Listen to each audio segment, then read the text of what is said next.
The 1985 and 86 Oldsmobile 98 and Delta 88 represented Oldsmobile's new entries on General Motors' revolutionary platforms for full-size, transversely mounted, front-wheel drive vehicles, the C and H cars. The C cars came first to market in 1985 and included the Cadillac DeVille, the Olds 98, and Buick Electra. And they represented a very material shift in the previous way of thinking, namely longer, lower, wider, rear-wheel drive, full-size, big passenger cars. Along these lines, when the 1985 Olds 98 was introduced, it shaved off more than 700 pounds versus its 1984 predecessor and 2 feet in length. It also chopped the wheelbase by over 8 inches. However, in spite of shrinking the exterior dimensions, amazingly interior roominess in the new full-size front-wheel drive C bodies was extremely good and in some dimensions actually better than the predecessors. The engineers and designers employed a number of novel techniques as well as creativity to ensure that while the exterior dimensions were more compact, the overall passenger roominess and comfort was not compromised and in fact was improved on a number of different levels. Some of this was driven by the new front-wheel drive packaging, which enabled relatively flat floors in the front and rear, and an open feeling of roominess when coupled with the very low belt lines associated with these vehicles. The low belt lines in tandem with the vertical D lines remained a GM hallmark into the early 90s and was employed on numerous front-wheel drive cars, small and large, albeit the C-body seemed to have the most vertical of any of the backlights of those vehicles. Overall, the sheer look 1985 Olds 98 would continue on until the 1990 model year, and the 1986 Olds Delta 88 would continue through to the 1991 model year, when they were both redesigned with more fluid and rounder shapes. And in spite of being very different from their predecessors, these C and H bodies sold very well over their lifetime. Despite their sales success, their gestation period was quite a challenge, starting in the late 1970s and continuing all the way through until the introduction in the early 1984 calendar year as 1985 models. One person who played a key role in the Oldsmobile as well as the Cadillac C&H platform cars was a designer named John Manoogian. John would end up spending more than 30 years at General Motors in a career that would culminate in his position as director of exterior design for Cadillac Studio, where his team was responsible for the second generation Cadillac CTS sedan, coupe, and wagon.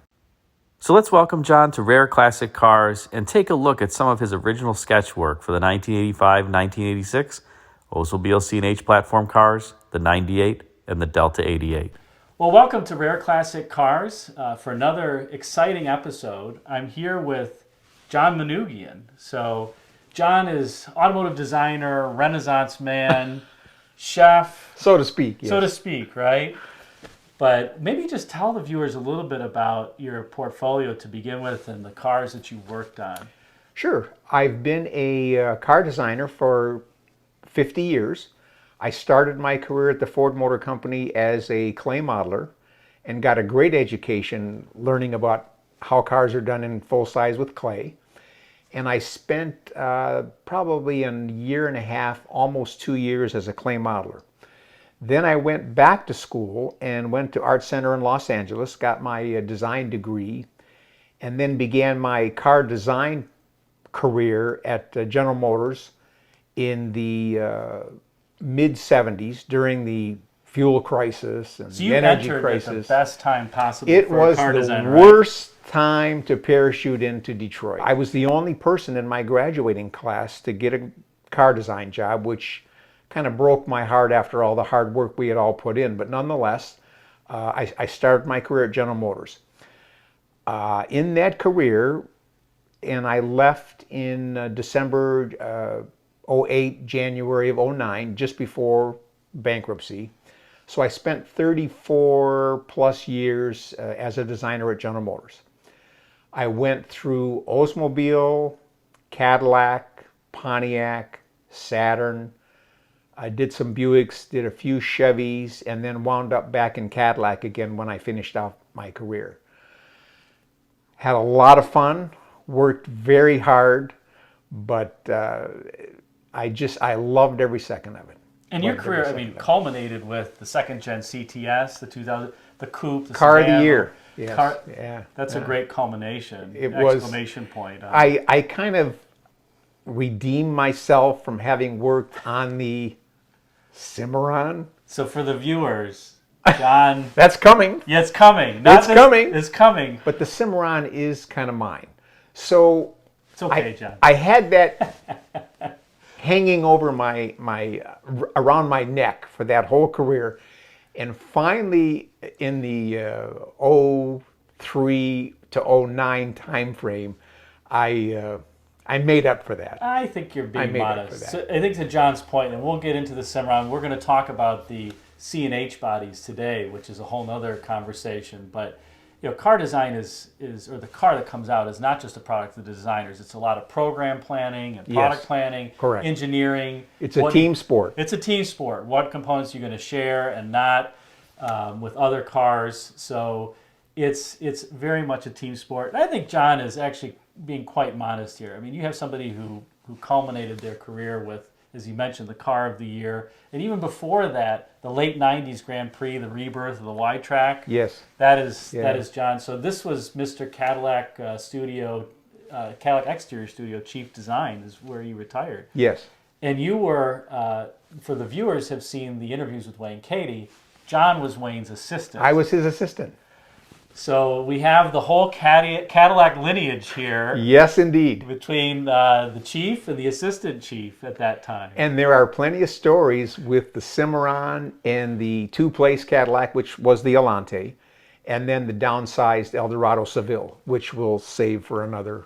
It was a happy episode. period, right? I mean, you came into the pinnacle of GM design, right? And I'm sure every day you just woke up and said, gosh, those are the best design cars that I could do.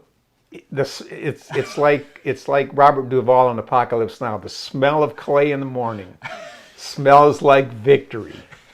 I loved it. So maybe in the vein of the C and the H bodies, these vehicles that came out in 1985 and then the H bodies in 1986, which for the viewers, the C bodies would be the Cadillac DeVille, the Buick Electra, the Olds 98. The H bodies would be the 88, the LeSabre, later in 87, the Bonneville.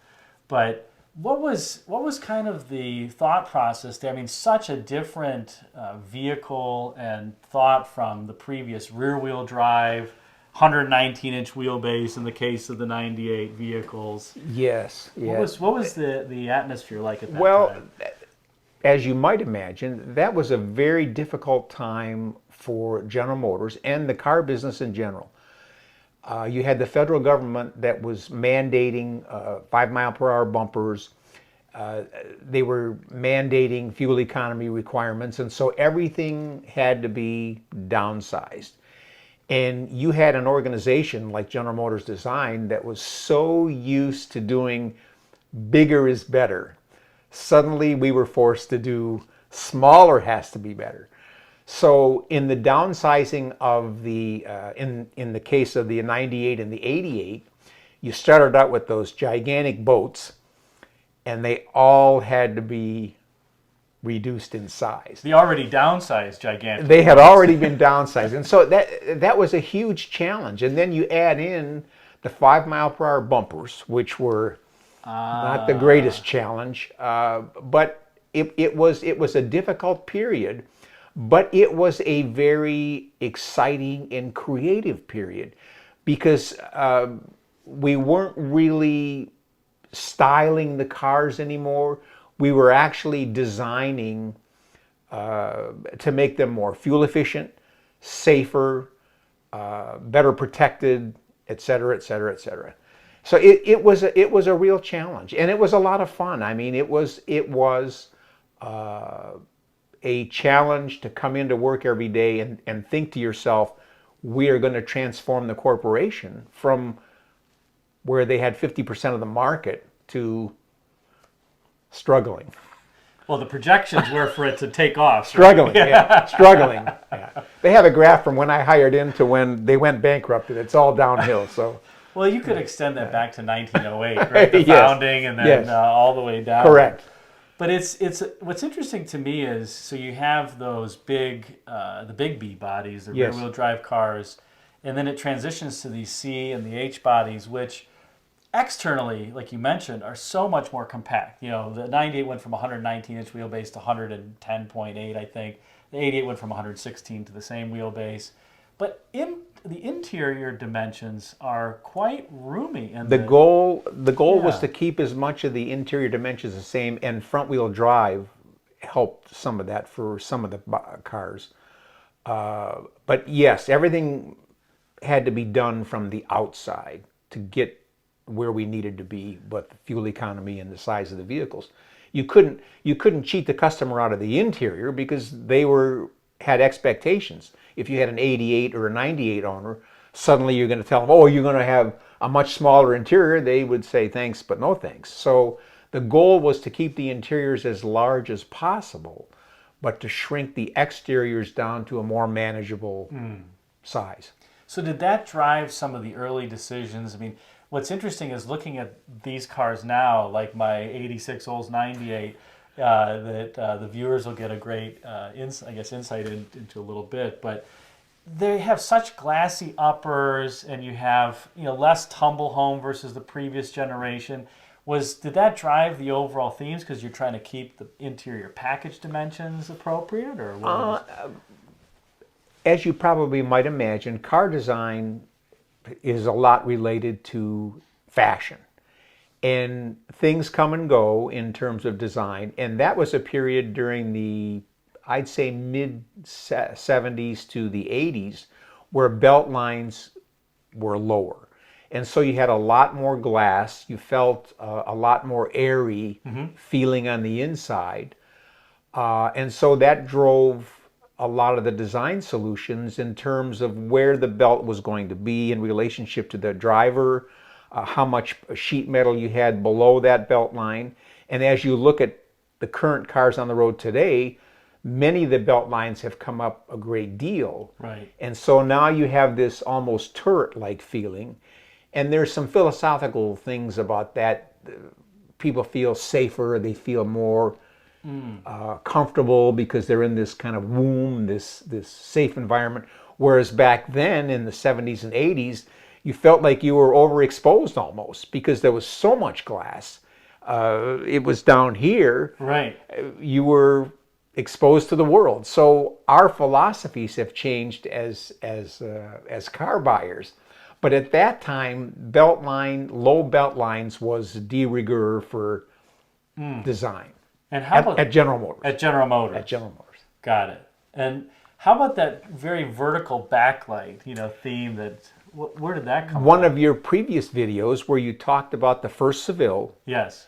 That was a pivotal moment in General Motors Design's philosophy of exterior design. That car was such a huge hit, and Bill Mitchell, who was the vice president, drove that design. And so the success of that, I think it's like the trickle-down effect where you have a success, Sure. everybody sees that success, and they say, well, hey, if it worked on that car, a Cadillac, why can't we use it on an Oldsmobile or a Buick, and then ultimately on a Chevy and a Pontiac? So in the Olds studio and Buick, the thinking was that the first generation Seville, was such a huge success. Why don't we take that design philosophy, that design vocabulary, and do these vertically backlight designs, which we did, and they wound up in production. The problem, as you move further forward in time, they used it way too much.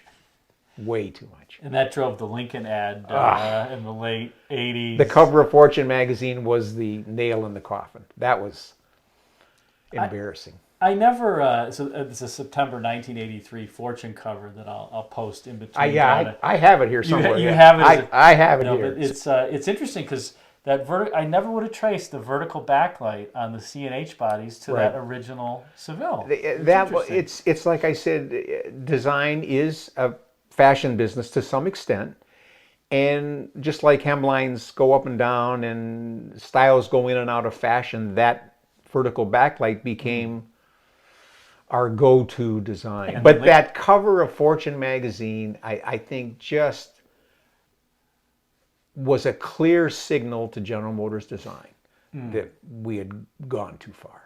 We had played that card one too many times. I was so embarrassed as a designer. I mean, here I am thinking we're going to change the world with our great designs. Sure. And you have the cover of Fortune magazine showing 5 identical looking vehicles. Right. How embarrassing is that? So it really wasn't a cost thing, I guess, in that sense. It was more the I mean, some parts like the door sharing and the glass. But Yeah, and some of that certainly is cost driven, but guilty as charged. Design drove that because we thought, and the salespeople thought, that that's what we need to get customers who thought the first Seville was great, but Right. maybe they couldn't afford that. So now you can sort of use that design aesthetic. I see. So probably some of it too is that design aesthetic. It was going to be employed in the Cadillac, and it trickled down a little bit. So The idea was, and I think Mark had pointed this out in one of your early videos, you start something at Cadillac right. and you let it work its way down. You don't want to start at the bottom and try to force it into the top line cars.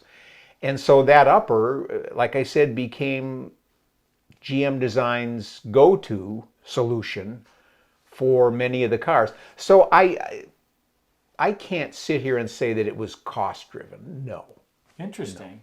Now the H bodies had didn't have that very angular, Right. vertical D line. Was the thought there Right. to make it more sporty, Correct. or a little more Euro? More youthful, more Euro. The Europeans were getting a strong toehold. The Japanese were becoming more and more visible, and they were moving upmarket from their cheap Datsuns and Toyotas. They had discovered that design was also important, so they started opening studios in California. They wanted an American presence, and then suddenly we at GM said, we've got these guys in Europe and we've got these guys in Asia, and suddenly we better start doing something. So the 88s, I think the thought process was, let's make those a little more youthful, but the 98s and the deuce and a quarter Buicks can be a little more formal looking, a little more upscale. And so we're back now with John, and we're going to go over some of his sketch work on the C and H bodies. A trip down memory lane, yes.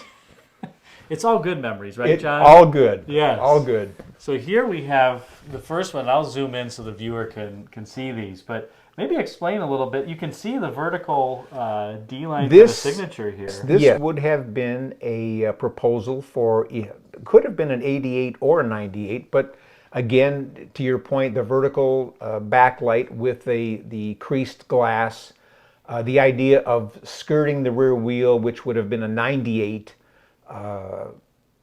design vocabulary thing, and then adding chrome in the front to keep it more of a 98 appearance versus the 88 being a little more sporty.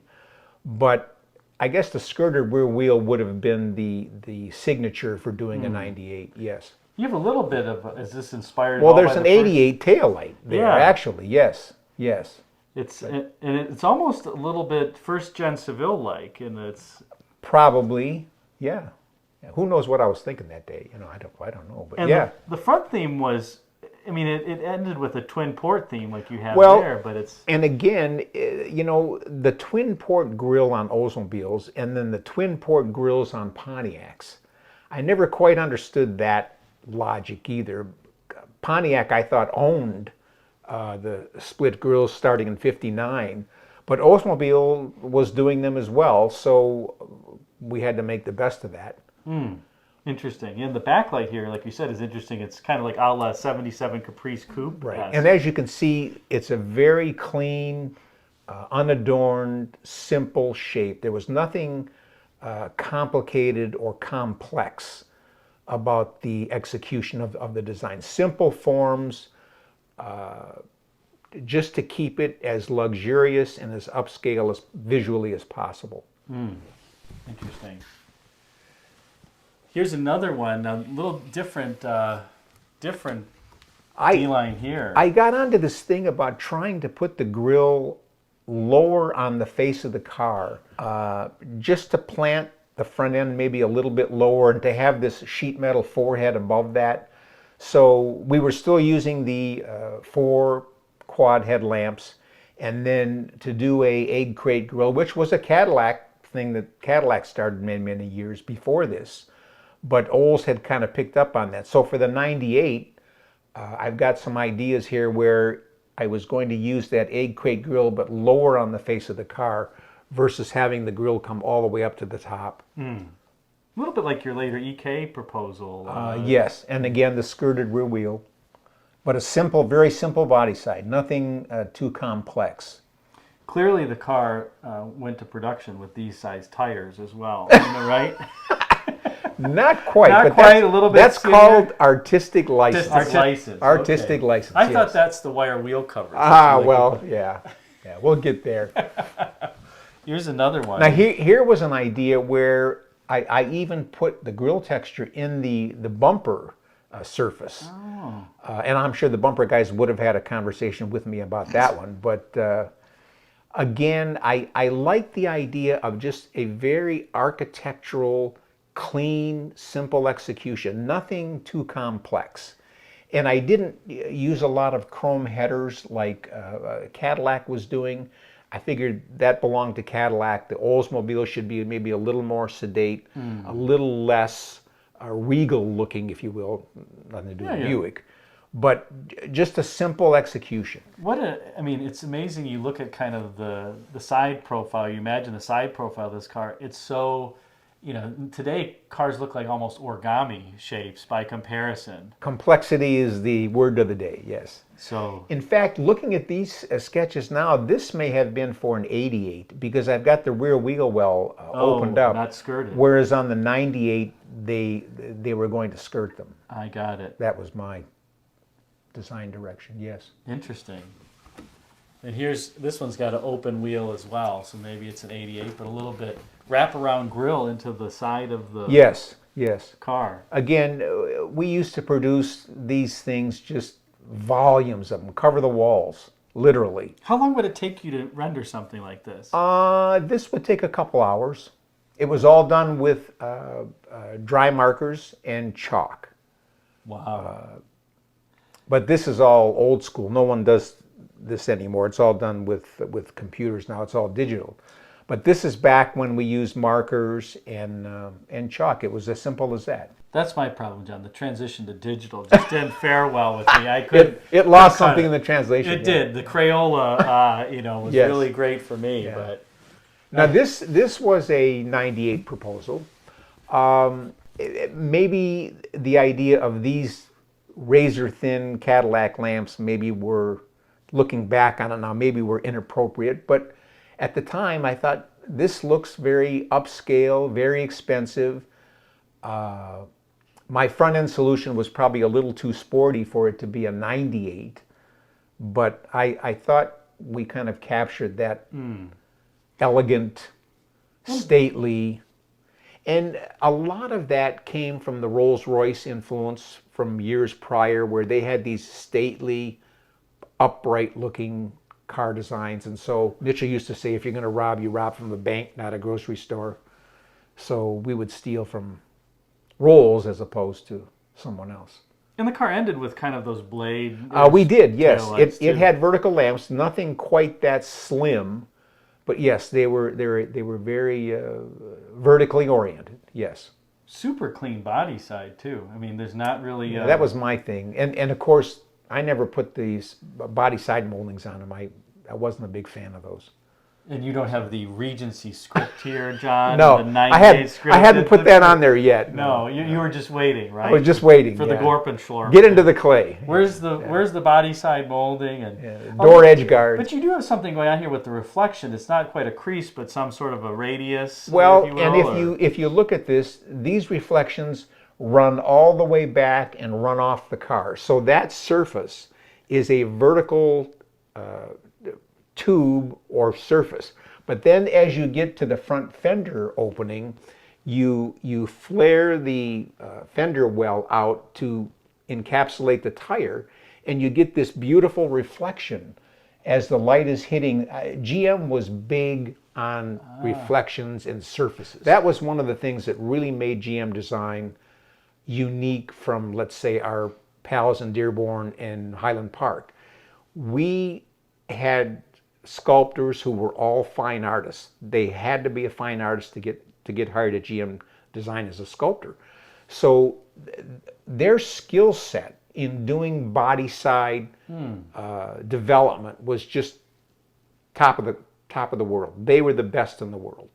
And so we would subtly do all these shapes and forms. This car didn't have a lot of that shape and form, but if you look at the Firebirds and some of the cars that really had a lot of shape and form in them, that was a GM design trademark. So that, you intended we own that. I mean, that was GM. So you intended it almost to have, is it fair to call it a little bit or a muted waspy shape, kind of bulging out? Yes, narrowing, bulging. And different cars would have different levels of that. This has a pretty clean, straightforward body side, but some of the cars would have flared out wheel wells, the Tornado being the best example of that, where they pulled all the sheet metal out to meet the face of the tires.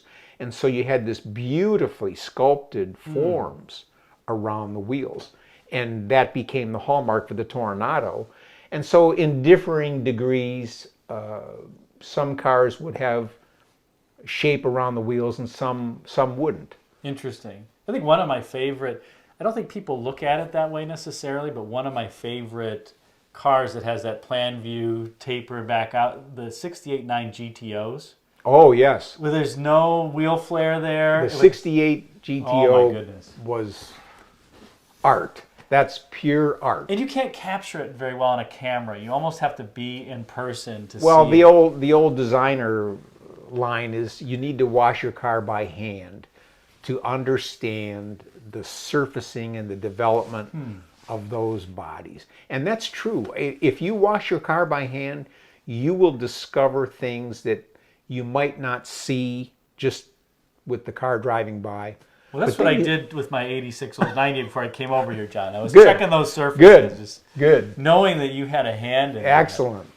And then this is interesting. This is probably an 88. This is an 88 proposal, you got the amber lights a la European, right. I was trying to be Euro at that point, yes. But again, a very simple body shape. This has flares around, but minimal ones. This wasn't as strongly developed as the Tornado was. Don't forget, this would have been 10 years after the original Tornado. Right. So that had kind of run its course, so to speak. It came back on some of the Audis later. Well, it did, but then the Cutlass and the 442 back in the late 60s also had those beautiful wheel arches that were all sculpted, and those eventually on the Cutlasses later kind of went away. But it's a fashion business. It's a fashion business. It's a fashion business. I like that. And then here's a few other ones of the front ends. Front end proposals, yes. Is this 98 here? Or? I believe this would be a 98 because of this huge chrome centerpiece. And then this might have been for an 88 where you didn't have the chrome. This is interesting. And then I recessed the grill, yes. Yeah. Now, whether you could get it that deep with the radiator in there, probably not. But that's the artistic license. You try to capture the essence of a design, get somebody's attention. You've got to get their attention. If you don't get their attention with the sketch, you've wasted a couple hours of time. Most of our goal was to get our design into the clay. So that's the Renaissance man in you, John. Is it not just the designer? John also has an MBA. Well, we're not going to talk about that.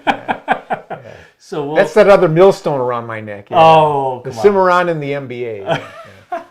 We'll talk. Two strikes against me. No. Well, you didn't have a third. Well, quite a few home runs after that. So it only matters what's the last at bat. We'll take a quick break, and then we'll look through the Cadillac proposals here and come back with John in a minute.